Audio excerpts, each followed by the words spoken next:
Good afternoon, Vallejo. You are watching VCAT, your hometown television station. This is Community Forum, and I'm your host, Maria Batagan. You can see our show on Channel 27 at Comcast or Channel 99 at AT&T Uverse. You can see the recordings on Thursdays and Sundays at 6:30 p.m. I have a great guest today. I have known him forever, I think. That's how I feel because every time I see him at Maritime Academy, he's always smiling. So I feel very at home at Maritime Academy. His name is Bobby King, and he is the Public Relations Manager of California Maritime Academy.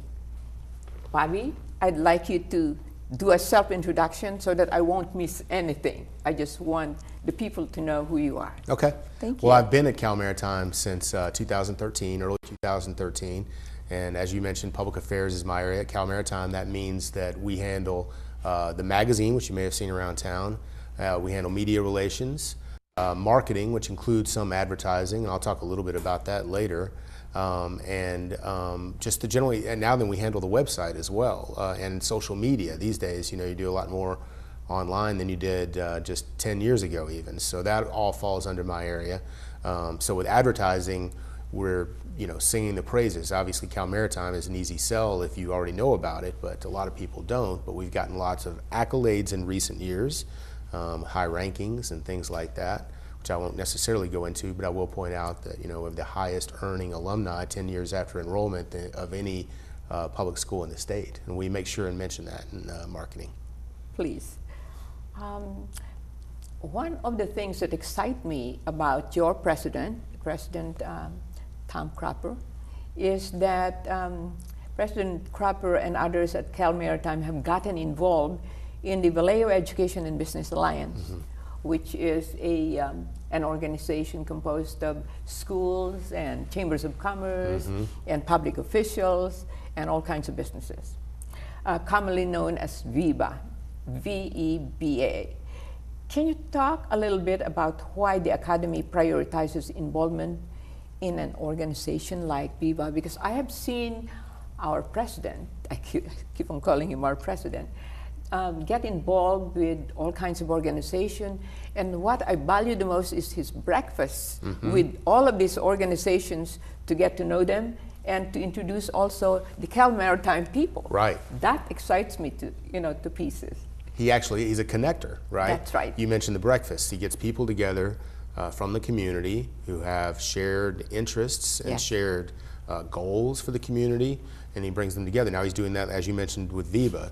I think the entire group deserves a lot of credit. You named a lot of those involved, including the other institutions of higher learning here in town, Solano Community College, obviously, and Toro are both involved. Yes. The thing about that is we've read a lot in recent years about we're coming towards a shortfall in college graduates in the entire state. Yes. And so you could see that as a real threat, you know, to the economy and just the continuance of, you know, the positive things that are happening in the state. And so I think that's probably the origin of what's going on with VEBA.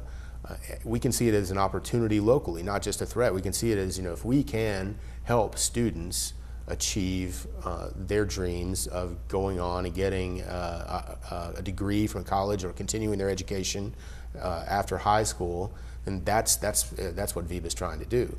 Because if there's a shortfall of whatever it is, I've seen big numbers, 1.1 or more, 1.1 million too few graduates of colleges within the next few years in the state of California. Well, that's an opportunity for students all over the state and for here in Vallejo.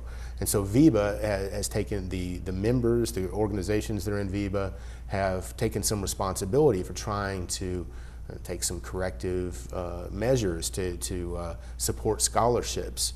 The lofty goal that they've got is that every student who graduates from a high school in Vallejo will be able to get some sort of assistance at some point in the future. Obviously, that's going to take even more support than they've got right now to get to that point where every student who comes to them, you know, looking for some sort of assistance can get to. But, you know, you've seen some real progress just in a few short years. It's the Vallejo Promise Scholarship, and Yes. and that's continuing. That effort is continuing. I think that one reason that that Cal Maritime specifically is so, and the president is so interested in making sure that we're active in a situation like that is we are the local California State University, so we're sort of representative of the largest university system in the world, and it's right here in Vallejo. And a lot of people have kind of a out-of-date knowledge of what Cal Maritime is about. They think you go there and you always go to sea. These days, we are still supplying important needs in those areas. 2/3 of the students still are getting a Coast Guard license and going to sea after they graduate, but 1/3 are majoring in things like business, facilities engineering, technology. But even saying that, maybe you don't want to go to Cal Maritime, but if we can help people become more prepared to go to college afterwards, then maybe they'll go to another CSU, maybe they'll go to a UC, maybe they'll go to a private school. But it's part of our role. Our educational mission is to be an active partner in the community to try to make sure that we are doing things beyond just the boundaries of campus and our own desire to bring in students. Yes, I'm terribly unhappy when we don't get a positive branding of Cal Maritime Academy, because we are so lucky to have a school like that, because we're already here. If our children wants to matriculate and go to California State University and also to California Maritime Academy, they don't know exactly what they're missing if they don't go there, because of the salary is so great in comparison to other careers. And at one point, one of the graduates told me that after they graduate, they earn more than their professors or something like that. They're just, I don't know whether they're kidding or not, but they are very happy about their accomplishment after they graduate. Well, the College Scorecard, which is the Department of Education's database they put out about 2 years ago, yes, had Cal Maritime at the time ranked number 7, I believe it was, among public universities in the country in income 10 years after enrollment. Yes. That's an incredible accomplishment. And obviously, as the public affairs person, I made sure that everybody knew that. We actually had an article in the works already in the Los Angeles Times, and the reporter was just about finished with it. And she called me the morning that she was editing it and said, "Have you seen the college scorecard, how your graduates are achieving when they get out of school?" And I said, "I have." And she said, "Did you expect that? Did you know that already?" We don't have the resources to be able to track at that level. We knew they were doing well, but we had no idea how they would rank nationally. So it was a pleasant surprise, and obviously it made its way into that article.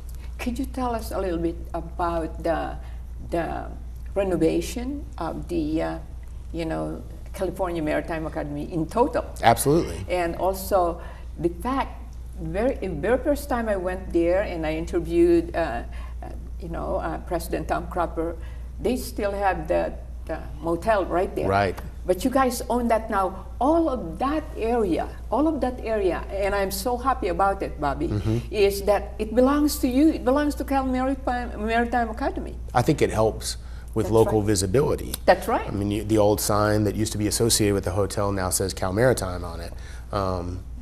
As you mentioned, we tore down the old hotel. Yes. Right now, it's just generally used for event overflow parking, but over time, that'll be part of the growth plan. We've got a campus master plan that we're working on, that there actually will be opportunities for public comment, especially for the neighborhoods that are adjacent to the school to come by and talk about it. And if you've just driven by, you've probably seen the new PE building, of course. If you've been by, it's a spectacular pool. It is. And if you drive all the way into campus to the very end of Maritime Academy Drive, there's the new dining center. Yes. And that campus master plan puts some more focus on areas like residence halls, for example, classroom space, labs, a new library and learning commons. So those are the kinds of things that they're looking at doing over, as time goes on and as the campus expands a little bit. And there's a need for space. There's a need for space for current students even. About 60% or so of students live on campus, but statistics show that students who live on campus achieve at a higher level.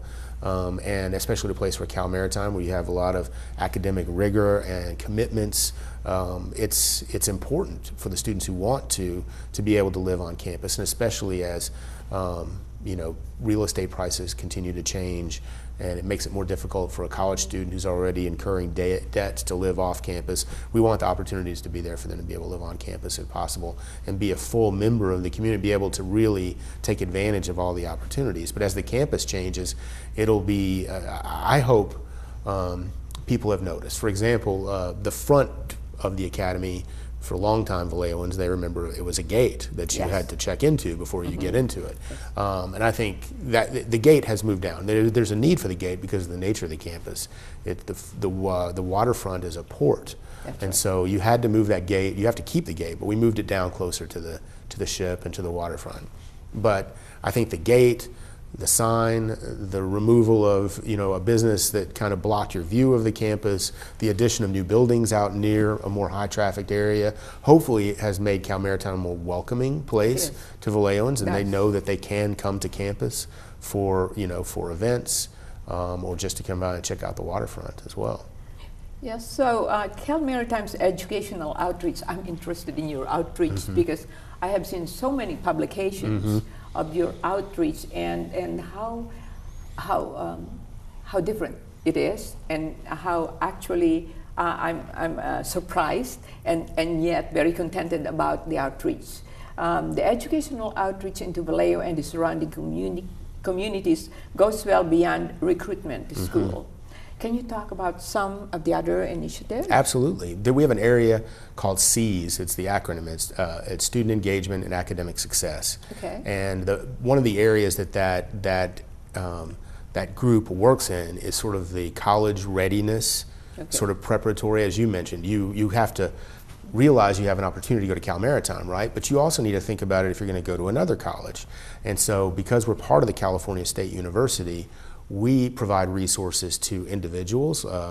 Usually around junior year, you start thinking about college, and so you can come in to talk to someone on our staff, even if you're not talking about coming to Cal Maritime, about being, what do I have to do to be ready for college? But they go beyond just the student. You can actually bring in parents, you can bring in families. Recently they did a series of workshops, and it's not just the academic side of it. They also bring them in and talk about, how can I pay for college? What do I need to do to be able to get financial aid? What do I need to do to get student loans if that is necessary, or other aspects of the college experience? And so there's a lot more that they do beyond just getting people ready to come into Cal Maritime. But they also do things like, we have athletic teams that go out and do tutoring in the community.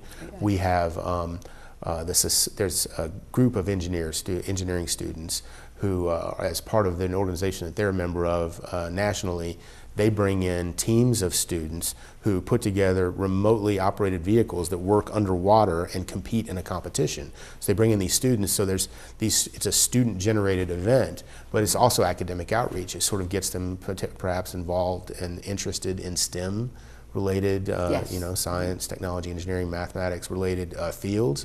Because if you haven't done that kind of a thing, you might not know if you might not be interested in it. You know, I think a lot of people, you don't just suddenly decide you're going to come to Cal Maritime your senior year. You probably have to have done some sort of preparatory coursework. You have to have taken some classes at least that would lead you to the you know, to be able to go right into some of those intense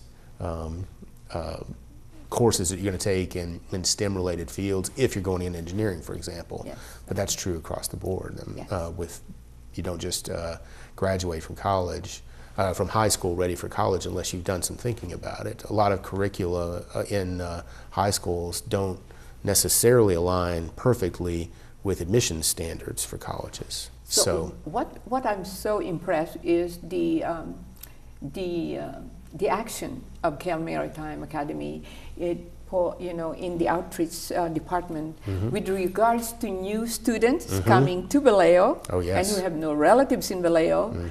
They have issued this invitation for people to welcome our cadets who are coming here as students, to open their homes and their arms, you know, and welcome them, because that has something to do with their actually with how they will performing school, because so can you talk more about that outreach where Yes. it was in the newspaper the other day right. about requesting some of the people of Vallejo to open their homes to these people and welcome them like they're their son or their daughter. And it's a minimal time investment. The program you're talking about is called the Cadet Community Connection. That's right. And it's the idea of it is you've got young people who have left their homes, maybe in other states, and they've never been to this area at all. And so they need kind of a soft landing place, right? That's right. And so it can be as little as one day a month. That's right. And maybe you'll find a real connection and it'll be more than that. But what we're looking for is families, usually within about a 25-mile radius of campus, who are willing to take in a young person, not live with them, just let them, just be a sympathetic ear, or introduce them to some of the activities in the area. Even something as simple as, if you haven't lived in an area, you don't know all the shopping opportunities. That's you don't right. know all the places you can eat. You don't even know the fun things to do.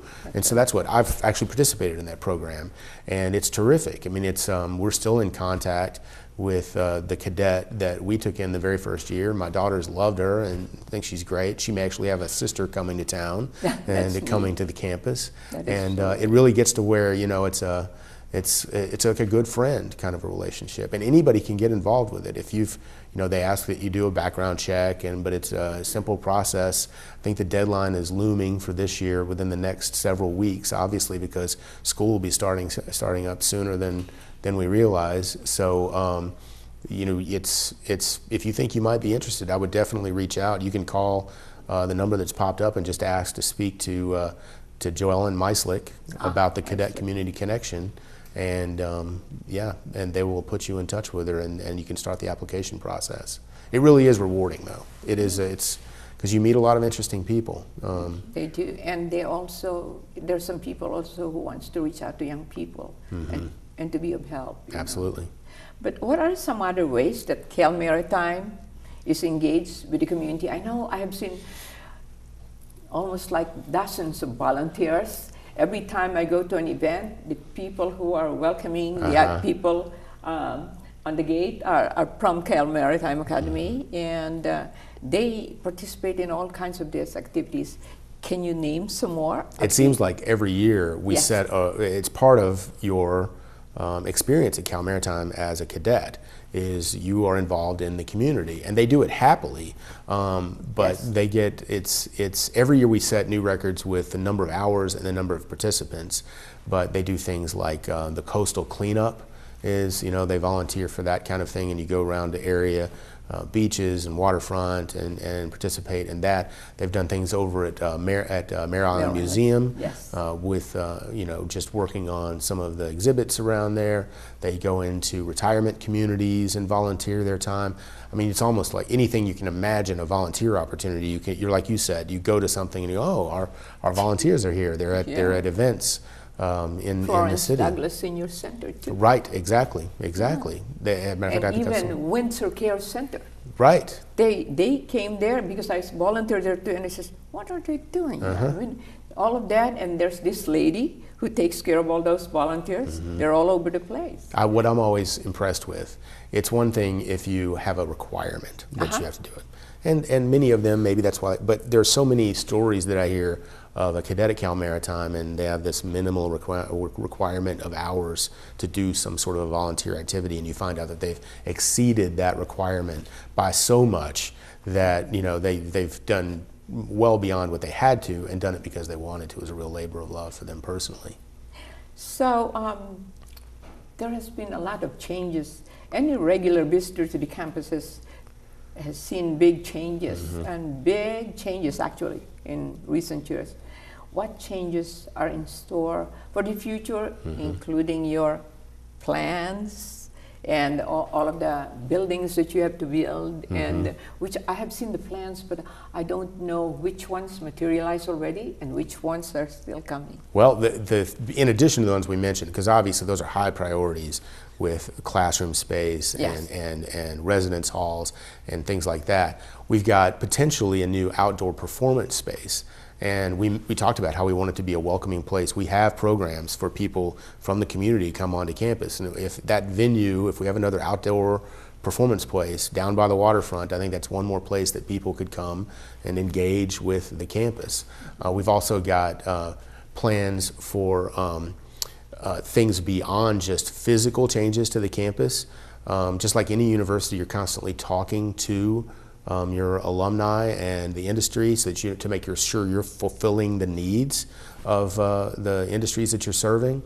And so we're talking about changes to the curriculum, maybe even adding new majors. At the moment, they're working on a marine science oceanography major on the campus. We also are looking at kind of changes in the way the leadership, you get a terrific leadership kind of training on campus. Yes. There's this is the first year though we've had 4 classes going through leadership training and the Edwards Leadership Development Program. So the students are getting a very comprehensive kind of education in areas of leadership related issues while they're on campus.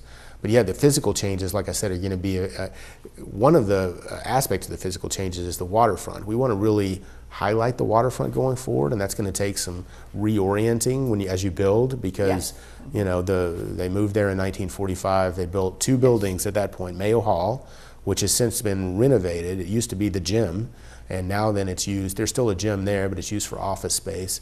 And then the old dining center is now an office building that's related to student services. Those buildings would be, Mayo wouldn't, but the student services building would probably go away or be folded into something that would be at the center of campus, part of the library kind of construction that's going on. You'll probably see new residence halls going up on the hills. If you've ever been to campus, there's sort of 3 levels to the campus that starts with the residence hall up top, and then some of the homes that are there that have been there for many years. Eventually those either would go away or be behind something else, maybe another residence hall that faces out. I invite everyone to go on, if you go to our front page, csum.edu, and you scroll to the bottom, it has links to all of our social media accounts. And if you click on YouTube, you can find that flyover video I think that you've seen before that kind of shows some of the potential changes to campus, because they are extensive. And I think Cal Maritime is already a beautiful campus, but if you imagine what things might be 15, 20 years in the future, as you add these outdoor performance areas and more places you can go that have just gorgeous views of the strait and of the bay, I think that people will be really excited. After I ask you this question, I want you to follow up with the Alumni Association and what they do. School will start before we know it. And so what are some of the big events that Cal Maritime has coming up this year? And then also, please also discuss the alumni participation, because they are very active, and when they help, they actually help. It makes a lot of difference. It's important everywhere with alumni, and I'll get to that in a second. As far as events, one thing that I've kind of touched on it, we have events where we invite the community onto campus. And in recent years, President Cropper, thanks to a donation he made, we have the President's Lecture Series, where we bring people on campus who might be of interest to the larger community. And so those will continue this year, at least 1, usually 2 a year, end up happening at RZA Auditorium, and those are open to the public.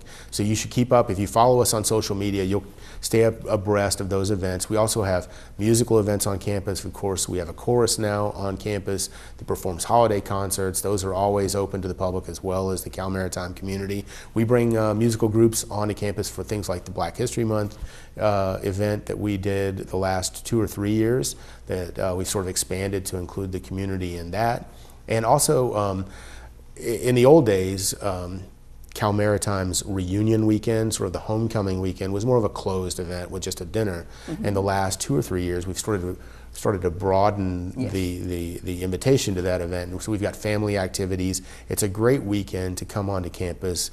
And if you've never been on the ship, if you've never seen our simulators, which is where you go if you're going to learn to drive the ship or work in the engine room, it's incredible. The 360 sort of display of any port you can imagine, just about, that they go into, and it's open to the public on festival weekend. Now this year it's October the 7th and 8th, which coincides with the Waterfront Festival in Vallejo. So we hope people can find the time to do both. It's just the coincidence of scheduling. And you're right, alumni are very involved, and they give back to Cal Maritime, and that's one of the weekends that you can come in and meet some of the alumni from past years.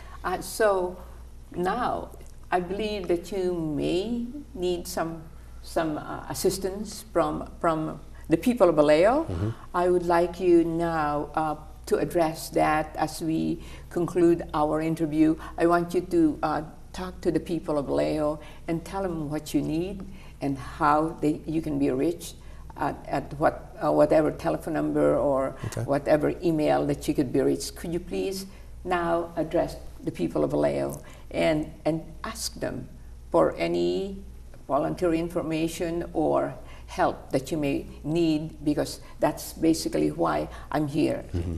You know? Well, I would say don't be afraid to get involved and come check out the campus. We mentioned the Cadet Community Connection. If you want to get involved with that, you can call up, ask to talk to Joellen Meislich.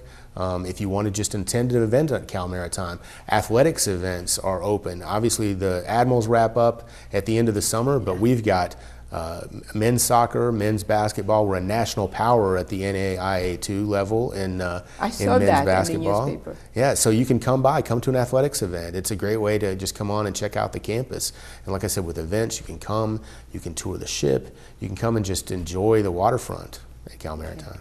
So now, sir, you have 2 minutes to address one more time the public, so that you can tell them, you know, that they're cordially welcome and that we need what kind of help you need. Well, you know, honestly, just engaging with Cal Maritime is what we need. Okay. We want you to know that you can come onto the campus, that it is open now, that we have events that are open to the public, and you don't have to feel like it's a closed off space like it was. And we want you to know what it is that we do now. Mm-hmm. And honestly, it's maybe you'll consider it for if you have a child or you know someone who might be interested in any of the 6 areas that right now that we offer, with the 3 engineering majors, marine transportation as well, or business, international business, and then also global studies and maritime affairs. Any of those there's no reason to feel like it's not for you. Yes. And even if it isn't, or maybe you decide that isn't a direction that you want to go, come check it out. We're a bridge into the California State University. Thank you so much for coming, Bobby. Thank and if you need us, if you need to address the public for any very important things that are happening at Cal Maritime, could you please come back? Yes, definitely. Yeah. Thank you for coming. Thank you.